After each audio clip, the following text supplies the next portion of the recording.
Hello and welcome back to the Go-Stroid development series. In this video we'll be finalizing our base game loop by creating our game over screen and linking it up to the player's health hitting 0. Now you've seen me make many UI kind of elements in the past, through this series, through other series, so it's pretty much just going to kind of follow the same route that we usually take, where we create a new scene, go into user interface, make a control node and kind of go from there. So the first thing we add to a control node, but why don't we rename it? Let's just call it the game over screen. Let's do game over menu.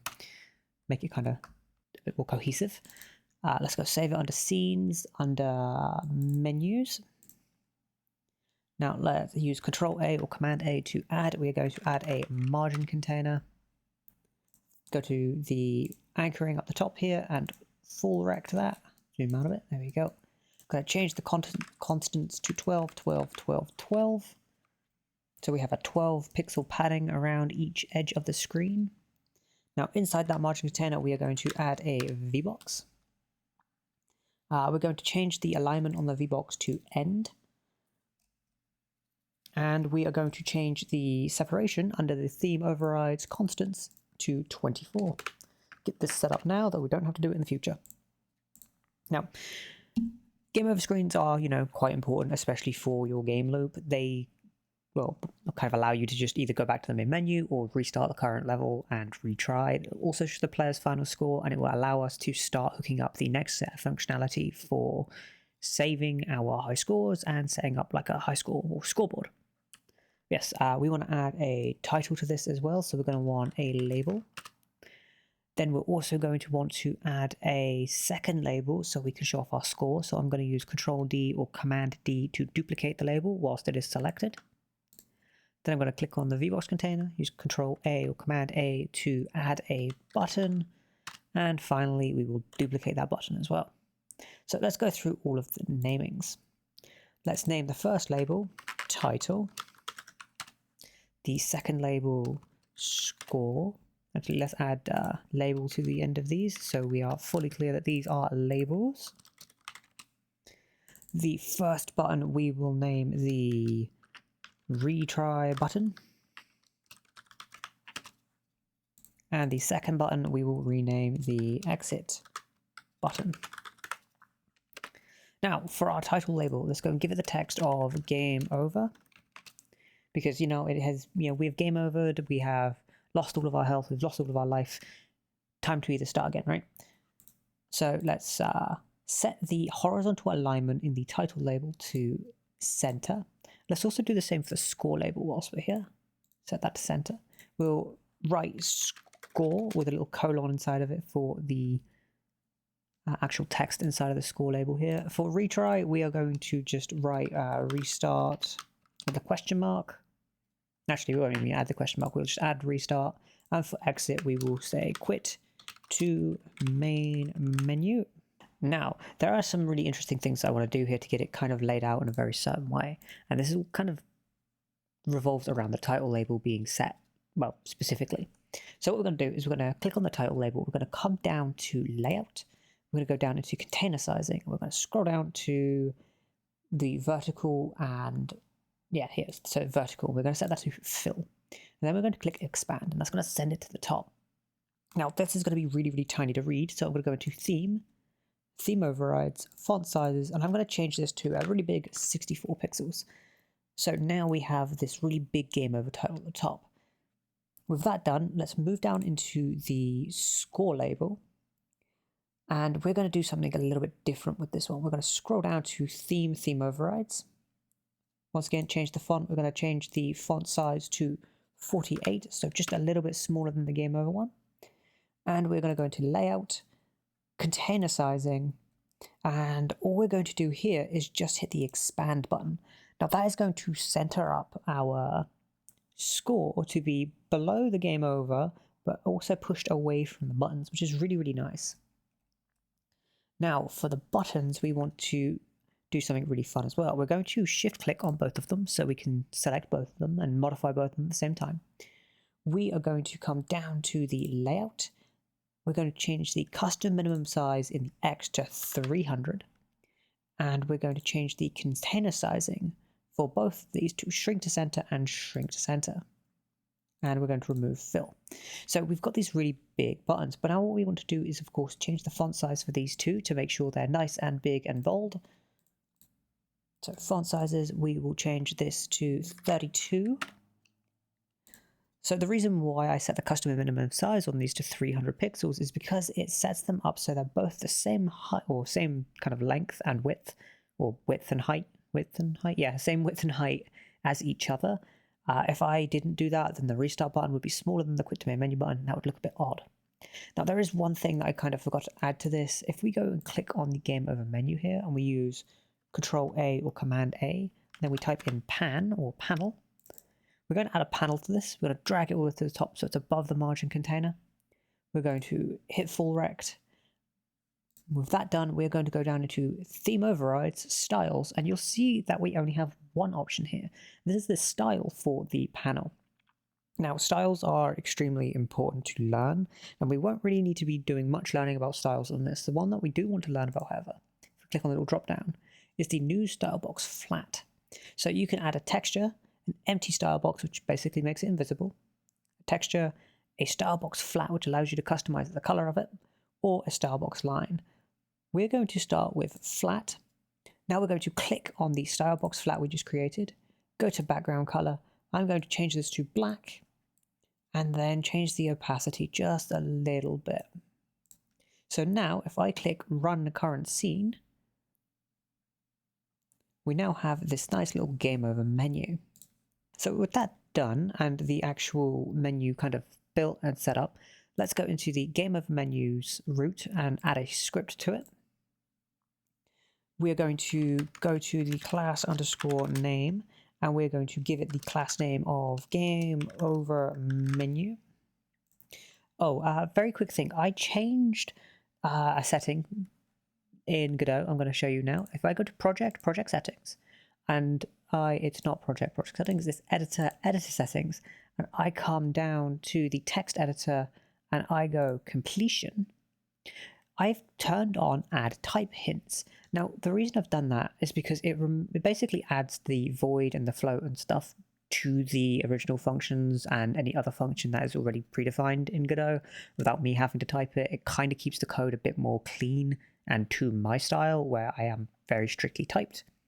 So if you want to keep this typed thing, go to your editor settings, come down to text editor, into completion, and toggle on type hints.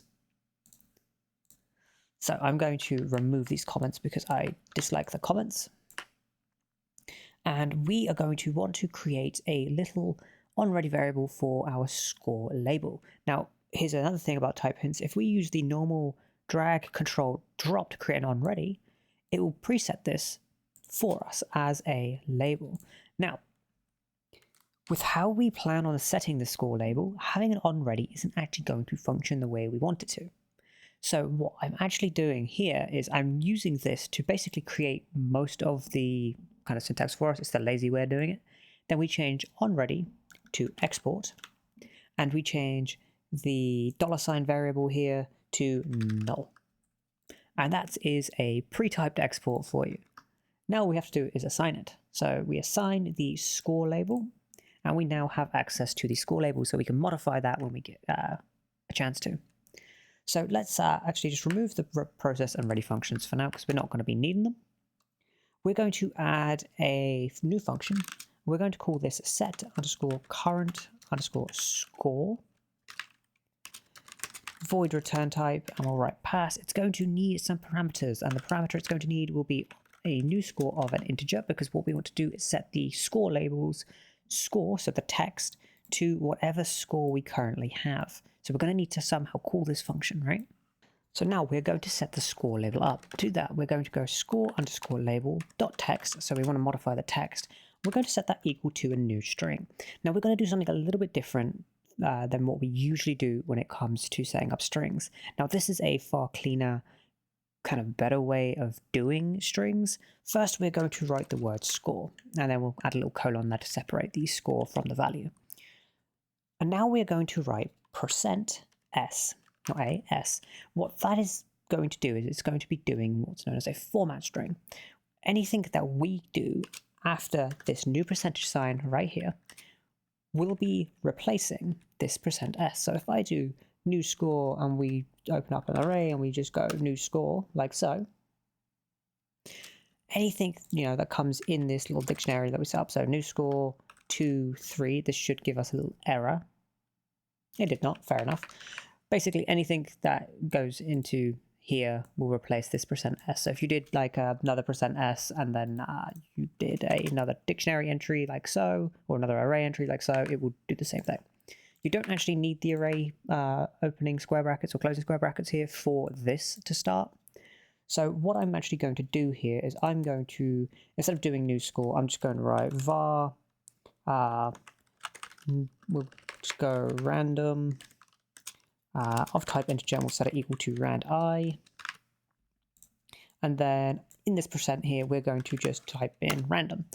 So what this is going to do is show us kind of how this functions a bit better, right? So let's hit run current scene and score is 0. And that is because set current score is not being ran. So let's pull up that ready function again. Set current score. We'll pass in an integer of like 2 for no real reason. We're not going to be using it. We'll hit play.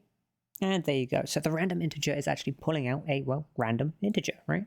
It's pulling out the 1 point, whatever the big number is there. Let's do it again, run it again, and it will keep getting a random integer. But the good news here is it is being replaced within the string. So this is the easy way and the more efficient way, to be honest with you, with actually doing string conversions without having to do, plus str and then parentheses and all those things. String conversions like this are extremely useful and really good to learn. There is an entire docs page on them, and I really suggest you look into them, and we will be using them a lot more as we go, and I use them myself quite frequently on a lot of the bigger projects that I've been working on. So let's remove this ready function, and then let's place in new score after our percentage sign, hit Control S and save. And now we need to set up our retry and our exit buttons. So we're going to go and connect those signals. Let's go to node, we'll click on retry, go to node, go to button down, and we'll hit connect. We'll do the same for the exit button. Here we go. So we have retry and exit. So what do we want to do on these buttons? Well, when this screen pops up, we can assume that the game will also be paused, right? Because we want everything to kind of be paused. So we will go get underscore tree dot paused. We'll set that equal to false. So this will unpause the tree the second that this button gets pressed. Okay, fine. And then on retry, we're going to want to basically reload the current main scene. Now, without us actually, doing change scene, and changing back to the main scene and kind of resetting it like that, because that's the other way that we could do it. Or we could actually just basically send a signal from the game over menu to the main scene, and then have the main scene just restart itself, because that will kind of refresh everything back to how it is. So let's go and create a signal for this. So go signal, we will go on underscore restart underscore selected, and then we will paste that in here and use dot emit, and now we are emitting the signal. So it's just going to be up to the main scene to connect to that. We will cover how that connects in a second. The next thing we want to do is on exit button down. Now we're going to once again go get underscore tree dot paused, set that equal to false. And then we are going to go one more time, get underscore tree, and we are going to want to change scene to a specific file. So we're just going to go dot change scene to file, and we'll pass through the main, not the main, the main menu, main menu.tscn. So if you can't find it in your little drop down there, you can also come into your file system. Let's remove this for now and do this the other way. Go down into scenes, go down into main, or go down to menus, and there we go. There's our main menu script. We can just drag that and drop that in like so. So it creates the variable for us. Let's hit Control S or Command S and make sure we keep saving. Saving is very important. And that will be pretty much everything in the game over menu set up and ready to go. Now we actually need to go and start hooking up this menu to something, right? And we're going to hook that up to our main script. So to do that, we are going to go to 2D view, go to the main, click on the script button, open up our script. And if you remember correctly, what we're doing in here is handling the pausing currently. So let's go and add another export variable. So export var. We'll call this the game over underscore menu underscore packed underscore scene. There we go. I can spell today, I think. No, the second I said that, I stopped learning how to spell. There we go. Packed scene. And we'll set that equal to null. We'll hit Control S and save. Click on the menu or main menu again, or click on the main root again. Go to Inspector, and we'll go and attach that new scene to this as well. So scenes, this would be saved under menu, and we want the game over menu. So with that set, we need to figure out how we plan on actually connecting to this and kind of what we plan on doing to this. Now, if we go through something interesting, like let's say something that's global that we have, and if you know what I'm talking about, congratulations. Let's go to the auto loads in the signal bus. We have this signal being emitted. So when the player's health hits 0, we are emitting that player died signal just before the player gets Q3'd. So, and we can actually go check this. We can go and open up our player script. We can scroll down and we can go on player handler or on health handler on death, emit player died. So we are listening to that player died signal, or at least we're sending it out. So we can connect to that inside of main here to let main know that the player has died. So let's go func underscore ready. So we connect to it in our ready function. We'll go signal bus dot connect, and we are going to connect it to the on underscore, let's do it on underscore player underscore death. Let's go and create a function for that as well, a void return type. And what do we want to do on player death? Well, on player death, we want to grab the pause menu packed scene, and we want to turn it into an actual scene that we can instantiate, right? So let's create a new variable. We'll go new underscore game underscore over underscore menu. Menu, there we go.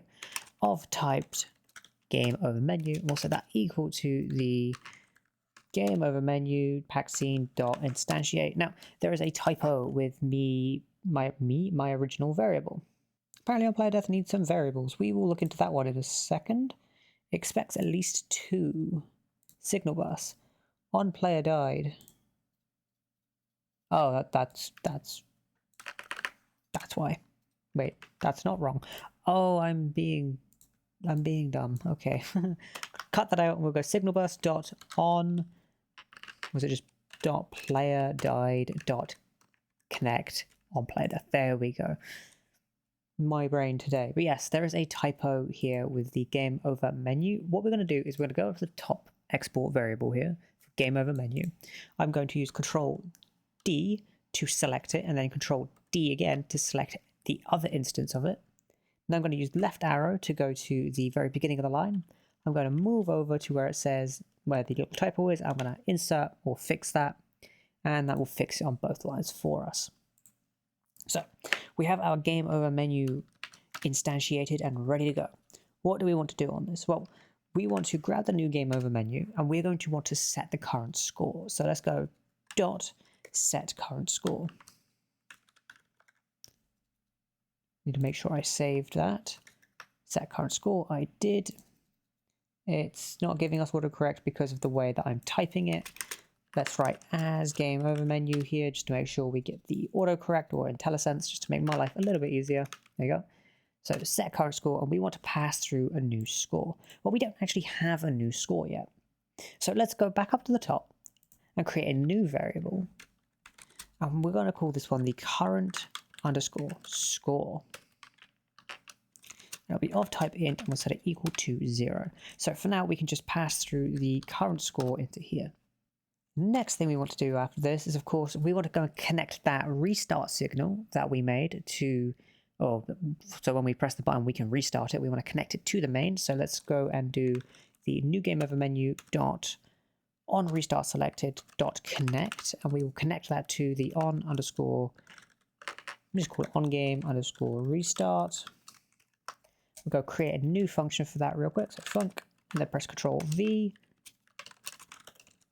Typecast that as void. What do we want to do on game restart? Well, we're just going to get the tree and then use dot reload current scene. Now that's going to reload the main scene and restart our game for us.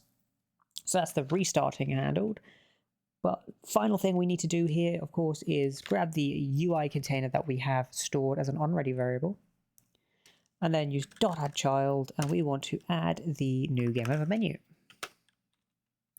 And finally, as I said before, we know that when the game over menu is loaded, we want to pause the game. So get_tree.paused is equal to true.